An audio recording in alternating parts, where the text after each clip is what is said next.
Yeah, we got casually explained rock climbing. AI is evolving faster than you think, GPT-4 and beyond. Hey guys, just remembered the answer to my password recovery question. Sorry I haven't posted in a while. I've been working on a bit of a longer project that should be done in a couple months. But in the meantime, I have lots more content that's coming out soon. While rock climbing might seem like a pretty self-explanatory concept, like a lot of sports, if you've never rock climbed before, it can be intimidating going to a gym for the first time and not being able to even hold the first jug on the easiest climb. This is why it's important to know the what's what and the do's and don'ts of how climbing is supposed to be done, so you can check yourself and avoid feeling attacked by onlookers giving you unsolicited yet polite encouragement. Now, to start with the most famous type of rock climbing, we of course have free soloing, which is climbing outdoor rock faces with no gear at all except your shoes, pants, no shirt obviously, and maybe your chalk bag if you happen to remember it that day. That's when insane. anyone talks about free soloing, they all talk about Alex Honnold, who climbed this bad boy without a rope. Most people don't know why you would feel compelled to do that, but if you ever climbed to the top of the playground with no help, free soloing just seems like free death. Free soloing is one of the most fulfilling types of rock climbing because you're basically guaranteed to die doing what you love, which is avoiding all social responsibility. Free soloing is of course respected as one of the coolest forms of rock climbing, because when we see a guy who repeatedly risks his own life for what he's deeply passionate about, we all think the same thing. I can fix him.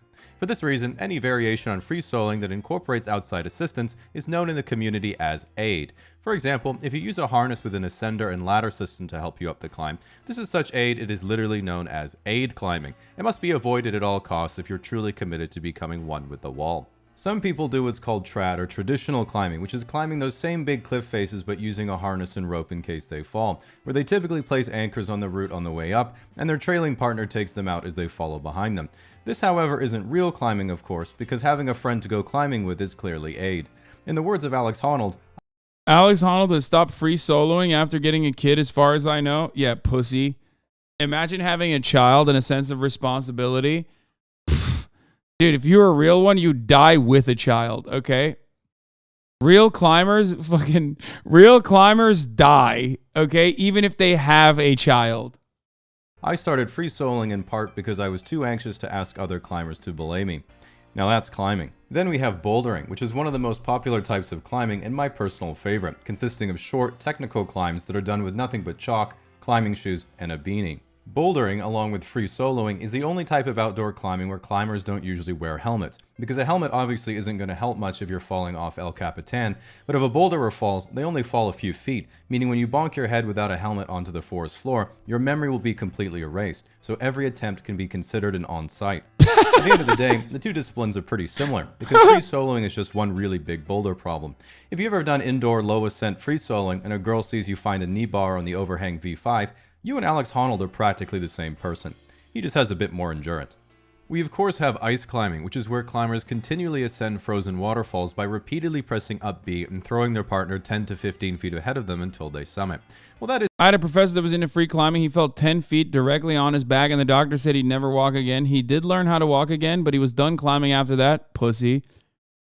Dude, I understand why people have the urge to climb. Like, I get that part.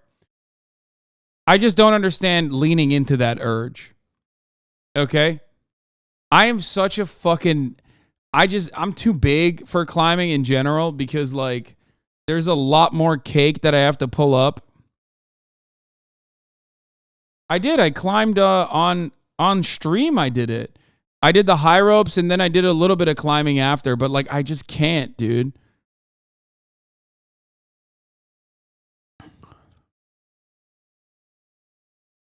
It's so hard. First of all, motherfucker saying Jason Momoa. Jason Momoa weighs like at least 40 pounds lighter than me, okay? Well, how much does he weigh? Jason Momoa weight. Yeah, he's 6'4". He's 214 pounds. Yeah, exactly. There you go. I'm 6'4", 249 pounds.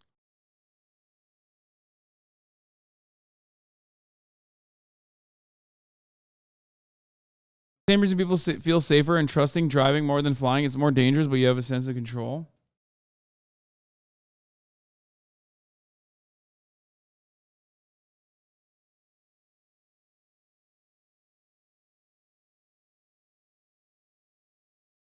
It's so hard. I'm light as fuck and I hate climbing. Literally would rather run, and running can get fucked. I don't know. I'm putting this off because my trainers are constantly trying to get me to go climbing with them, like indoors, like constantly. And I'm always like, nah, dog. I'll play basketball all day, every day. But climbing, that's too much. That's too much for me. I just can't fucking do it. Ludwig has tried to get me to go climbing with him as well. And so did Connor Dog Virginia, actually. Tried to get me to go climbing with him in Japan. And Ludwig does have cake, and so does Connor, so. Ludwig is climbing again. I get he stopped. I don't know if he's climbed recently. But you know.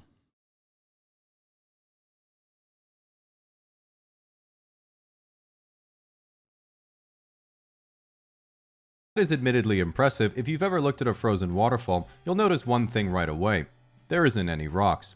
In fact, there aren't any jugs, pinches, slopers, or even cracks. There's just one big sheet of ice, and you get an ice pick to make your own holds. And I know you're thinking what I'm thinking. Being able to afford to go ice climbing is clearly aid. You at least get cool spiky crampons that are designed to stick into the wall when you lose your grip, so when you fall, you immediately break both your ankles and have to call the helicopter to rescue you again. It is extremely important that everyone tries ice climbing once, so you can then tell everyone you've been ice climbing. We also have competition speed climbing, which is a very niche form of climbing where you climb an internationally standardized route as fast as possible. A lot of criticism has been brought to speed climbing because of its inclusion in the Olympics, where you have to compete in speed climbing, bouldering, and lead climbing, and then your combined score is what puts you on the podium. Because almost no climbers actually train speed climbing normally, it's a bit like if javelin included a cheeky pint and a leg of darts, or if the Olympics didn't just count how many gold medals each country won, but also showed the body count each country's athletes racked up in the Olympic Village. One of the best known facts in rock climbing is that taking your shirt off increases your power level by 2 boulder grades. This is why I climb with a baseball cap instead of a beanie, so I can turn it backwards if I need an extra boost. This is often combined with a technique called campusing, which is when you climb a route using only your hands and upper body. It's usually done around new climbers and your casual friends to suggest you could still outclimb them even if you were a paraplegic. Now, the big difference between a beginner climber and an advanced climber... I mean, you would literally outclimb them further if you were paraplegic. Like, it's because, you know, way lighter legs, dude. You kidding me? Is that beginners train their fingers so they can improve their grip strength and climb harder grades of climbs, whereas advanced climbers make sure they train all their fingers because 2 of them are always injured, but they refuse to take time off from climbing. One of the great upsides of rock climbing is that if you do it long enough, you gain... That's the other part of it that I fucking hate. Even when I climbed a little bit, your climbing career was your best arc. Oh, this was so bad, dude. That was terrifying, by the way. But that's the other part of it that I hate is like my fucking forearms. Paraplegic doesn't mean they don't have legs. Yeah, but it means that your legs, due to atrophy, are no longer as muscular and therefore much lighter. I know. I knew someone was going to try to get me on that. I knew it. I fucking knew someone was going to try to get me on that shit, okay?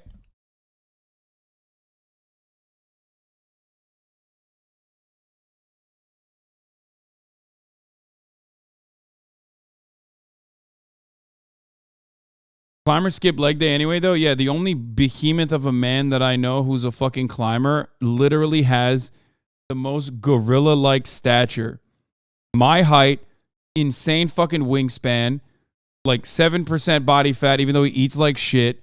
Hands like a fucking ape, okay? Way more busted hands than me. Makes my hands look like I got soft-ass, baby-ass hands, okay? And no legs.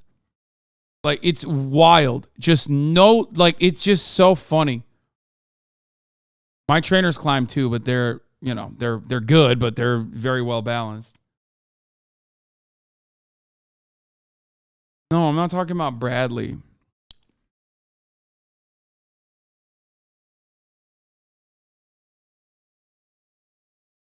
I tried to click this like it's a video, dude, to unpause. I'm so fucking stupid. Gain the power to easily take toast out of the toaster without feeling anything, because your fingers almost completely callous over. A lot of people suggest using a pumice stone to file... Oh, I was going to say, The other thing is like my hands, my fingers, my fingies, and my forearms hurt like a motherfucker after like even attempting to climb a little bit. Down, but the last time I did that, someone asked me if I was projecting my V3, and I have yet to recover from that. If you've ever been to a rock climbing gym with a lot of top roping, you'll notice they're often really popular date spots. But one of the things to keep in mind is that you'll really mess up your nails if they're not filed down. That means if you meet a girl and want to ask if she'd like to come and be your belay partner, you have to remember my golden rule. Long nails means her day would be ruined, and short nails means she's probably just a thoughtful lesbian. So better to keep your eyes peeled for a better opportunity and stick to the auto belay instead. If you make it out to a climbing gym, you need to keep in mind there are 3 types of people the entire gym stops to watch. Fitness influencers in leggings who have just discovered the synergy between yoga pants and a harness, the guy who's easily 3 times heavier than his 5-foot-tall girlfriend who didn't tie into the floor anchor, and the shredded shirtless guy who's about to flash the hardest problem in the gym, then wander off aimlessly to do some Wing Chun shadow jutsu and grab the kilter board a couple times before leaving. I've never been to a climbing gym, and even I know half of these fucking memes, dude. That's so funny.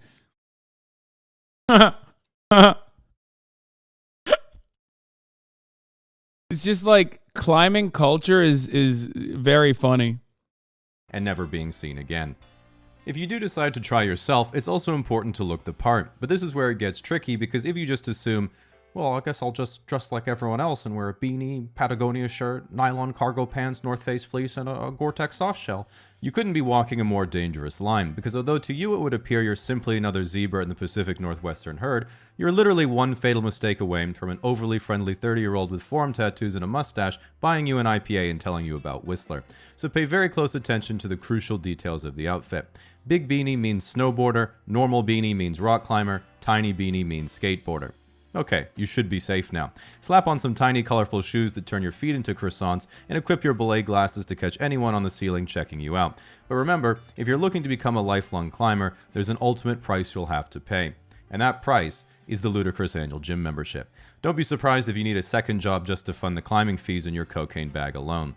The last golden rule of rock climbing that you must remember at all times is that there is no injury that can't be solved with climbing tape. Torn tendon, peeled callus, broken finger, sunburn. Watching this video is basically anti-aid. This Gumby probably couldn't climb the V0 pink juggle in the corner on campus with pinky monos as my warm-up. His gym is an inflated choss pile. He's probably never climbed outside and thinks that Alex Handhold is the best climber in the world. Get real. This jug hauler is called Casually Explained for a reason. Watch real climbers like Magnum Meatball. What the fuck? Oh!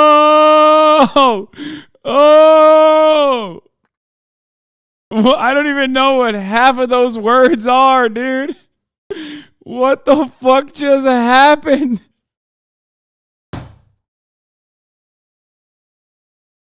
Humba Man is back, dude. It's been a while.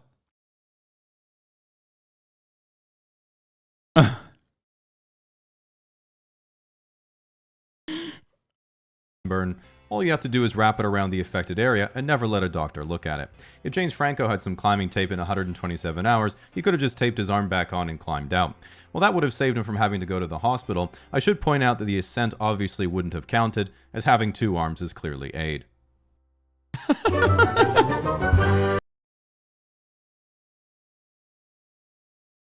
Magnum is one of the best climbers in the world. Yeah.